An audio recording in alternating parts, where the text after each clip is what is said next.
Auzubillahiminash-shaytanir-rajeem. Bismillahir-Rahmanir-Rahim. Dear students, Assalamu alaikum. Students, we are studying grammar, and this is the grammar for class 9. And in parts of speech, we are studying noun, adverb, and adjective classes. Our main today's topic is noun, adverb, and adjective classes. In previous lecture, students, I have given you some information about what clause is and where we use and how we use. And in clauses, students, you have a little bit information about noun clause, what noun clause is. Students, I have included with two other topics with noun clause, and we will study again noun, adverb, and adjective clauses. Students, this is class 9, and I am your teacher Abrar Hussain, teaching you today parts of speech, and in parts of speech we are studying noun, adverb, and adjective clauses. Students, before going towards our topic, it is better to share with you my expectations. Students, I hope that after completing the lesson, I hope that the students will be able to understand, explain the clauses कि आप ये इस lesson को मुकम्मल करने के बाद आप इस काबिल हो जाएंगे कि इसको क्लॉजेस को समझ सकें, इनको एक्सप्लेन कर सकें, differentiate noun, adjective and adverb clauses, कि आप noun, adjective and adverb clauses में आप फ़र्क को बयान कर सकें, use different kinds of clauses in their writing, कि आप सब अपनी राइटिंग में डिफरेंट काइंड्स जो हैं क्लॉजेस की, उनको आप यूज़ कर सकें, अपनी कन्वर्सेशन में यूज़ कर सकें. Use and illustrate the purpose of clauses in our daily conversation and writing. आपको पता हो और आपको बयान कर सकें कि इन क्लॉजेस का हमारी रोज़मर्रा की राइटिंग में और हमारे रोज़मर्रा की बोलचाल में, इंग्लिश बोलचाल में इसका क्या इस्तेमाल है. तो students, today's index is definitions of all these will be narrated. Definitions will be shared with you. Students, the first of all, I will explain you briefly noun clause with its examples, and adverb clause and with its examples, and adjective clause with its examples. Moving towards topic, students, it is better to share with you a little bit previous knowledge that you have studied earlier. Students, we should know that what clause is. Students, a clause is a group of words with subject and verb, or subject and predicate. A clause क्या है कि clause एक अल्फाज का मजमूआ है जिसमें एक subject होता है, वर्ब होता है, या एक सब्जेक्ट और प्रेडिकेट होता है.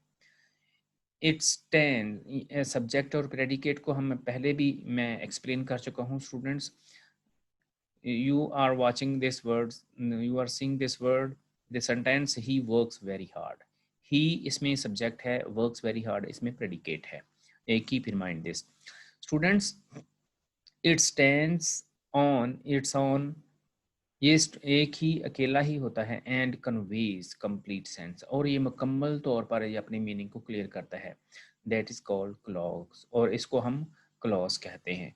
Students, he works very hard, example देखें आप. He works very hard so that he could pass in the examination.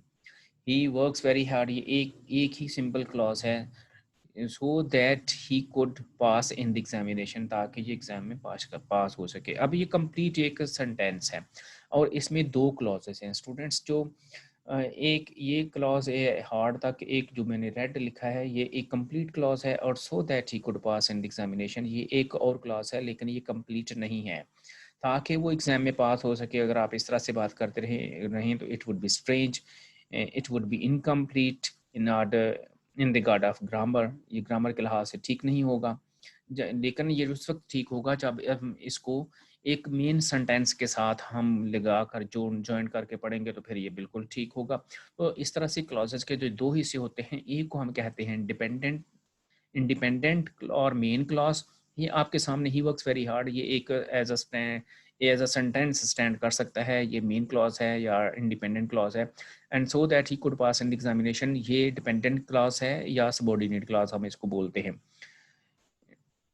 अब इंडिपेंडेंट और main class and dependent and subordinate class, जो मैंने रेड पे लिखा है वो इंडिपेंडेंट और मेन क्लास और डिपेंडेंट और सबऑर्डिनेट क्लास, ये इस एग्जांपल से स्टूडेंट्स आप इसको अंडरस्टैंड कर सकते हैं। ये थोड़ा सा प्रीवियस मैंने बताना था आपको जो पहले हमने पढ़ा था स्टूडेंट्स। और आगे हम पढ़ेंगे आज today we will study different kinds of clauses.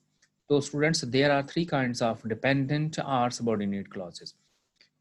एक बात आप याद रखें कि काइंड्स जो हैं क्लॉजेस की, ये हमेशा सबऑर्डिनेट क्लॉजेस की होती हैं या डिपेंडेंट क्लॉज की क्लॉज काइंड्स होती हैं। इनके मेन क्लॉज की कोई काइंड नहीं होती। मेन क्लॉज है। तो इसके सबऑर्डिनेट या डिपेंडेंट क्लॉज की 3 किस्में हैं, वो की हैं noun clause, adverb clause and adjective clause.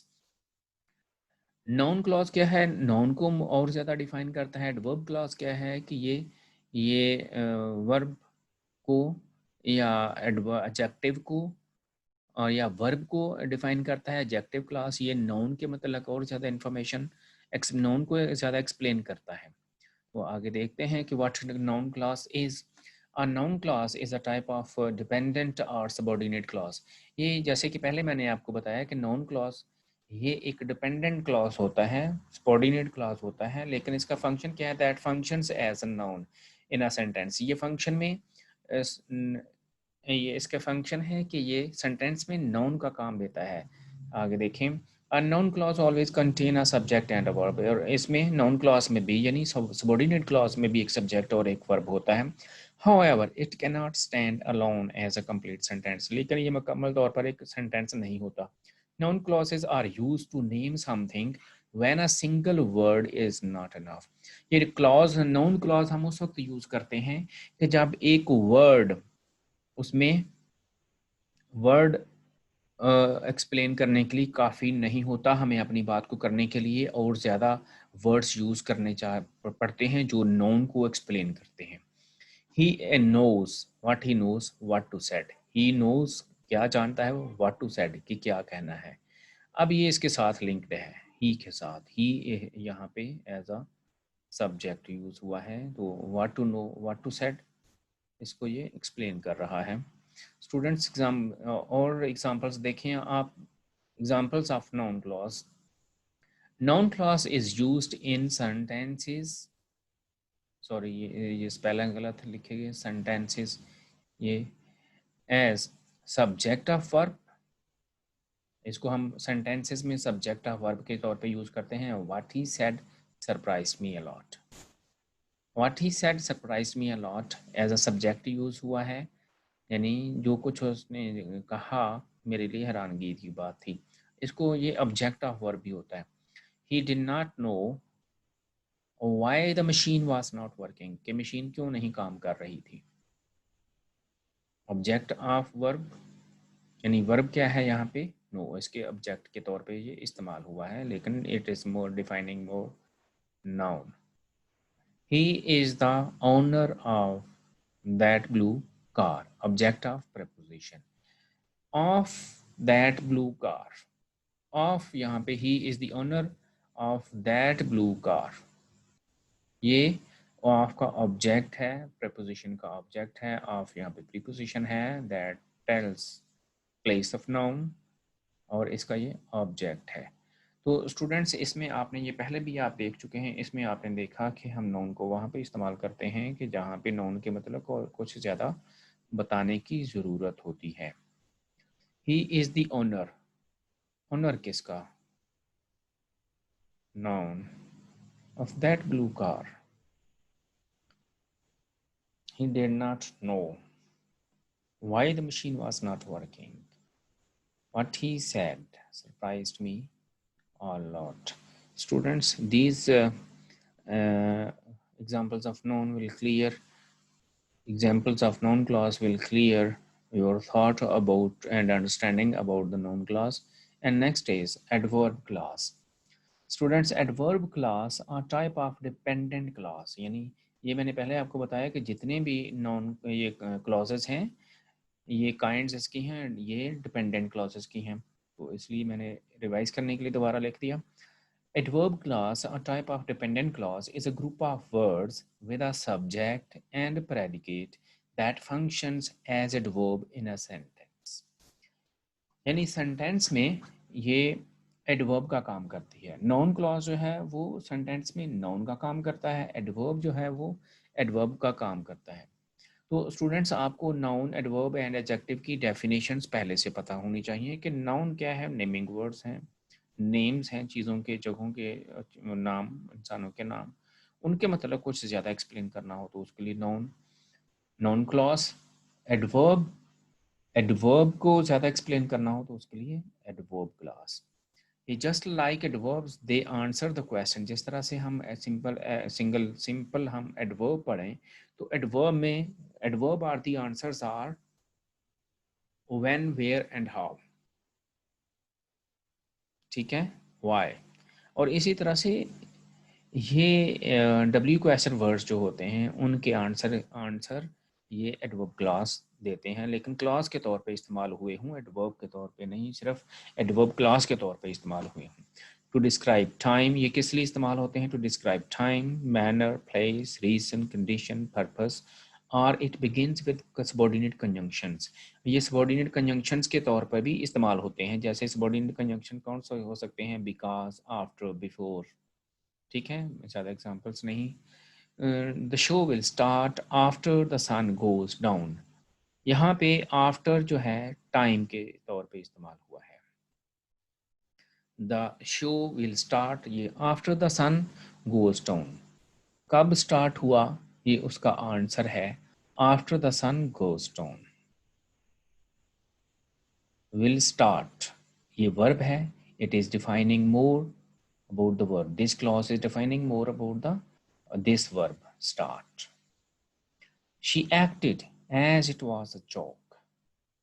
She acted as it was a joke. उसने ऐसे भी हमें किया, वर्ब है, वर्ब को मोर ये और ज़्यादा ये क्लॉज एक्सप्लेन कर रहा है। It is linked with verb. It is the object of verb. This is adverb clause. This part of a sentence is called adverb clause. Students, look at the examples of adverb clause. And they came before I go to bed, I brush my teeth. This part of sentence is called adverb clause. Before I go to bed, I brush my teeth as a subject इस्तेमाल हुआ। Put the hammer down because you might hurt someone.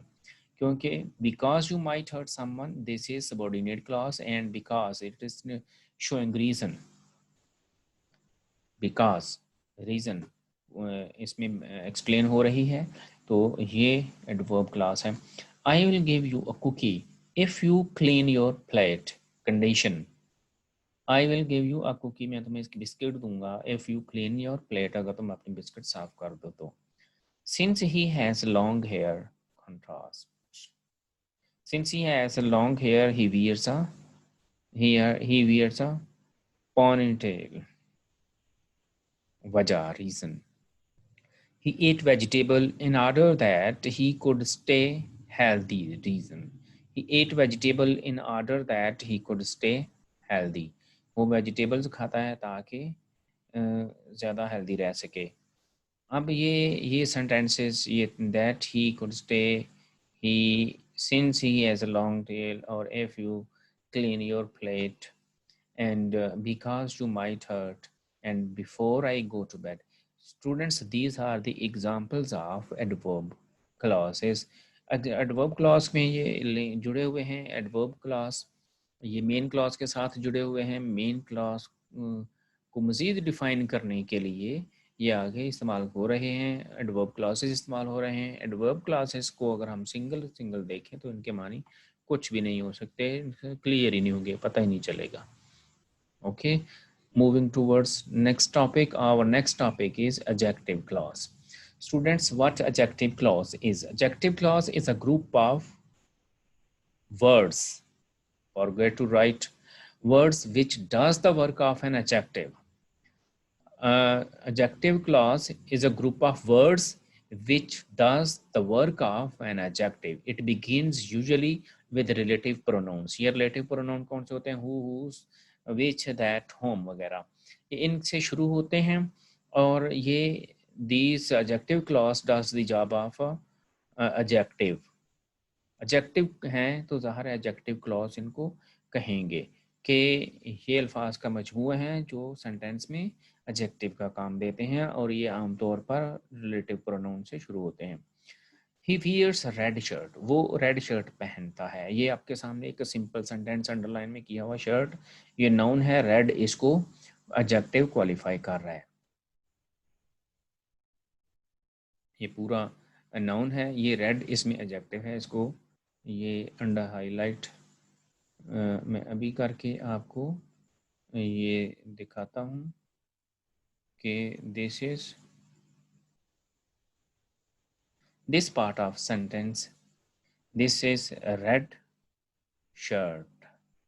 Red shirt noun है, red is adjective. तो students इसको adjective एक clause कैसे बनेगा? The boy who is wearing red shirt is my brother. अब इसमें who is wearing red shirt ये complete एक क्लॉज है, सबॉर्डिनेट क्लॉज है। Who is wearing red shirt अगर हम अकेले बोलते रहें तो हमें कोई पता नहीं चलेगा, लेकिन जब हम कहेंगे the boy who is wearing my red shirt, who is wearing red shirt, वो लड़का जिसने रेड शर्ट पहनी हुई है, इज माय ब्रदर, वो मेरा भाई है। तो इस तरह से हमें सेंटेंस की the boy is my brother ये एक कंप्लीट सेंटेंस बन सकता है। The boy is my brother who is wearing red shirt, ये इस तरह से भी हम लिख सकते हैं, ये इस तरह से भी ठीक है। तो इसको आपने ये जहन में रखना है। मजीद एग्जाम्पल्स देखें। My blue tennis shoes which use to be my mom's were under the bed. My blue tennis shoes, मेरे नीले टेनिस के शूज जो मैं टेनिस खेलते हुए पहनता हूँ, use to be which use to be my mom's, जो मेरी मॉम के थे, वर अंडर द बेड, वो बेड के नीचे हैं। The boy whom you saw at the store, जिसको आपने स्टोर पे देखा, कमिटेड अ रॉबरी, उसने चोरी की है। The house that I like the most is for sale, वो घर जिसको मैं बहुत ज़्यादा पसंद करता हूँ वो फॉर सेल है। That boy who is in first grade von the science fair, वो लड़का जिसने जो फर्स्ट ग्रेड में है उसने साइंस का मुकाबला, साइंस का मेला जीत लिया है। Did you go to the school where my friend Ali studies, क्या तुम उस स्कूल कभी गए हो जिस जहाँ पे मेरा भाई, मेरा दोस्त अली पढ़ता है। स्टूडेंट्स ये जितने भी मैंने इसमें ऑरेंज में किए हैं, इन कलर किए हैं, ये सारे के सारे ये क्लॉजेज हैं, ये सबॉर्डिनेट क्लॉजेस हैं। और दूसरे my blue tennis shoes were under the bed, ये मेन क्लॉज है। द बॉय कमिटेड रॉबरी, ये मेन क्लॉज है। The house is for sale, ये मेन क्लॉज है। That boy won the science fair, ये मेन क्लॉज है। Did you go to school, ये main clause है। बाकी सारे के सारे इसमें ये एग्जांपल्स हैं इसकी एडजेक्टिव क्लॉज की। तो स्टूडेंट्स ये एडजेक्टिव क्लॉज ये टेनिस शूज़ को डिस्क्राइब कर रहा है। इसमें होम यू से at the home you saw at the store, यानी इस लड़के के मतलब मज़ीद एक्सप्लेनेशन, मज़ीद इसको क्वालिफाई कर रहा है, मज़ीद डिस्क्राइब कर रहा है।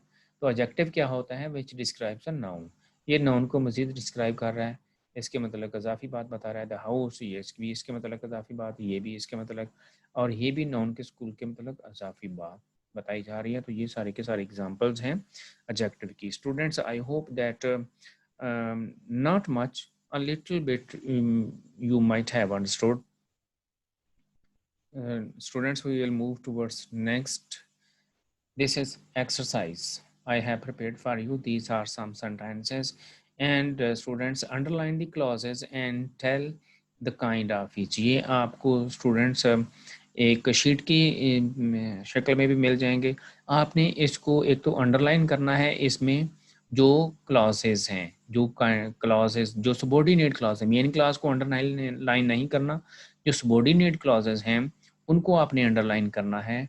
और सबॉर्डिनेट की क्लॉज की कौन सी किस्म है वो भी आपने इनके साथ आगे लिखनी है, ताकि वो मैं उसको अंडरस्टैंड कर सकूं कि आपको समझ भी आई है कि नहीं आई।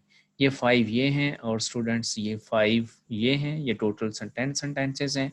आपने इन दोनों की एक्सरसाइज जो है इनको सॉल्व करके इनको आपने जो सबॉर्डिनेट क्लॉज हैं उनको सेंटेंसेस में उनको अंडरलाइन करना है और इनको आपने मुझे भेजना है हमारे 9 क्लास के पेज पे। उसमें मैं आपको इसकी अटेंडेंस के तौर पे इसको देखूंगा और आपको ये भी चेक करूंगा कि आपको अंडरस्टैंडिंग इसकी हुई है कि नहीं। So students, I will see you tomorrow with another topic. And for tomorrow, thank you very much, students. We will study a next topic tomorrow. Thank you very much.